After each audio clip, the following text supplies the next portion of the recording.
To another Music Talk Tuesday, and today for this video I thought it would be interesting and cool to discuss music technology and how it has evolved over the years, because the technology behind music is actually very fascinating, and I think it's something that has really revolutionized its capability to be shared over the years to people.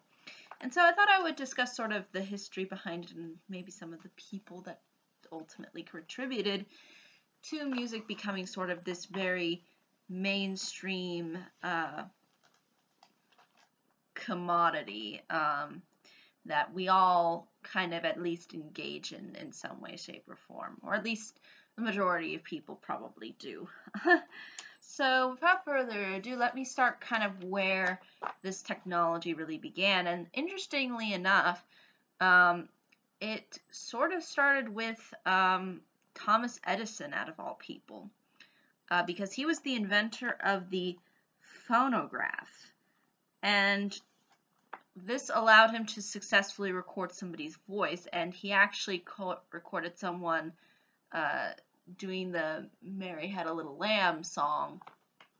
I think at the time the person had to really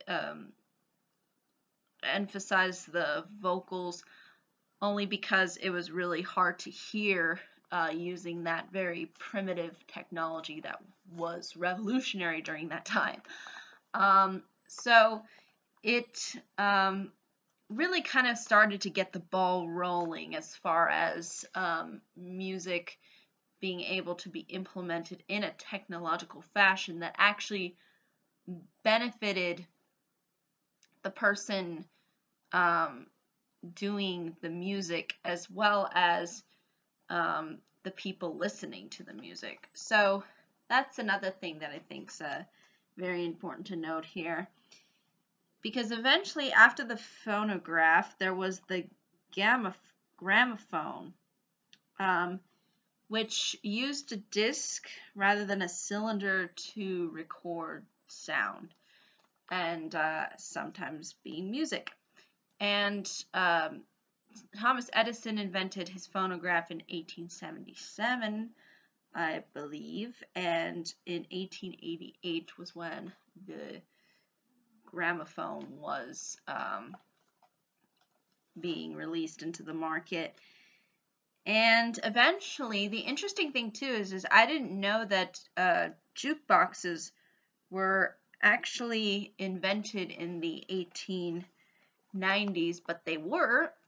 And in case you don't know what a jukebox is, they would call them the nickel jukeboxes. You basically put in some change, and then you hear a song or sound coming through. And some of them look really interesting. I was trying to look at pictures online to kind of get a visual understanding of what they looked like, and it looked like there could be a lot of people that would listen in. Like they would have these they looked like stethoscopes, you know, the things that doctors use to, you know, measure your heart rate. I believe that's what they're called, stethoscopes. But they looked like that, and they would have, each person would have their own set of kind of stethoscope-like headphones. And they would kind of like listen in to what the sound was. And I guess apparently these nickel jukeboxes were fairly popular in like these fairground areas. So, and a lot of the times they were, I guess, kind of leased out as a means sort of kind of like entertainment. So the technology was evolving to the point of trying to insert itself within entertainment, or trying to get people interested in listening to things that they weren't unfortunately able to listen to. And the jukebox was actually a recorded version of music, so it wasn't obviously the actual music playing live. It wasn't like how they do sometimes on radio nowadays, where they play things live in studio or something. This was all all recorded beforehand. And as eventually the 1920s started rolling around, this is when we got the introduction to radio. And radio was very prominent as far as news, as far as music, as far as a lot of things that existed. Sports, particular boxing during the time, was very popular. So the radio really did provide it was really the first stage of kind of television, I guess you could say, because it's where people were able to actually hear news from someplace else. And there's also a sense of it being kind of live, that they would have like these live matches that they would play on the radio. And it really did become mass produced during this time. It was fairly common for people to have radios, or for people to be able to listen in on one particular radio. So it was very influential, and played a really significant role as far as music is concerned. And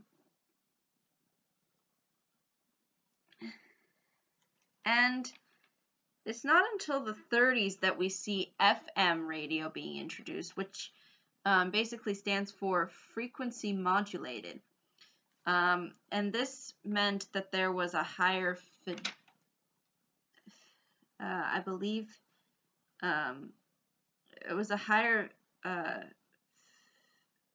I'm trying to read exactly the term, but it's not something that I'm familiar with, so I want to make sure that I pronounce it correctly. But I think it's fedity sound with less static, and also it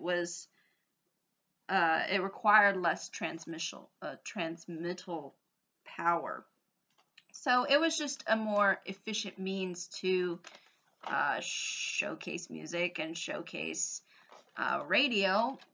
So that's, I think, something that's very important to note. And also within the 1940s and 50s, you see record players being the main way into which people are able to buy music and listen to it.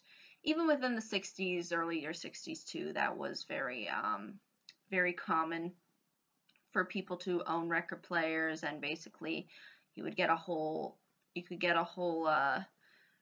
record featuring, and sometimes they would only feature one song, but then there's certain records, I think, that eventually did become, I guess, albums, if I'm not mistaken.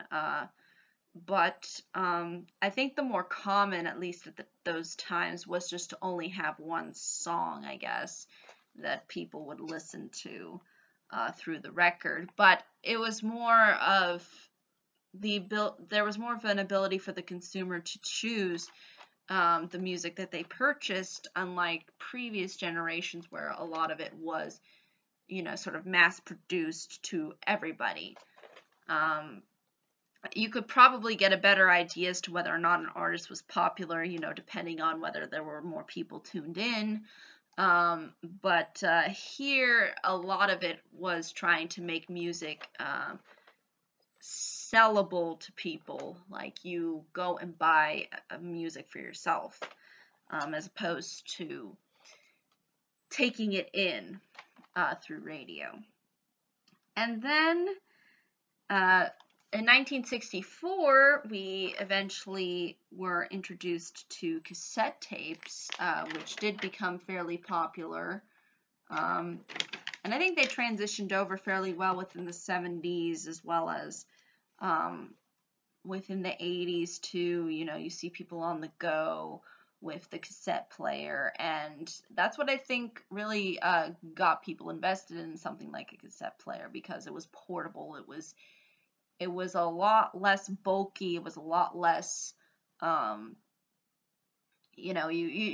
cassettes largely in part had an album on it. Not so much records that, sometimes were limited as far as to how many songs you could listen to. Whereas with cassettes, you could listen to a whole wide range of songs, and also on the go or at home. So it was very portable in that sense.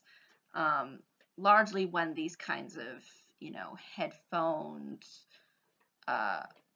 and cassette players came out. And I remember cassettes actually throughout my childhood within the 90s. I remember still having cassettes. So I think really cassettes did maintain its prominence even to a certain point. I think though once the 2000s hit though, that's when things started to go downhill for cassettes. And the interesting thing too about them is that Billy Joel's 52nd Street was the first, is what we consider to be the new introduction to replacing the cassette, and that was the CD, which came out in 1982, I believe in Japan actually. Basically, I would say that CDs and cassettes kind of existed sort of side by side, and then eventually, once the 2000s hit, people kind of transferred more over, and late 90s transferred more over to CDs. And then, eventually, the MP3 was invented in 1990 that could send files from computer to computer in the MP3 format. As some of you maybe techs out there are familiar with the different file formats and stuff. But I will say though that MP3s really didn't take off as significantly until the internet boom kind of occurred within the later 90s, and once the internet kind of evolved into the later 2000s, I think that was really when you started seeing MP3s being more adopted within the mainstream. So the 20th century, I think, largely based itself off of CDs and cassettes, and then the 21st century, you see MP3s sort of taking over and the internet sort of revolutionizing the way in which we consume music through technological means. And not only did the MP3 sort of do this, but also the invention, or really the store of iTunes that was launched in 2003, and largely due to the iPod as well being very popular during the time. And even then, we consider the iPod kind of outdated, only because now we have phones who are capable of playing music and such. So you have everything for one device basically, which was a very revolutionary step, because once the internet hit, music has probably been at its most accessible than it has ever been before, unlike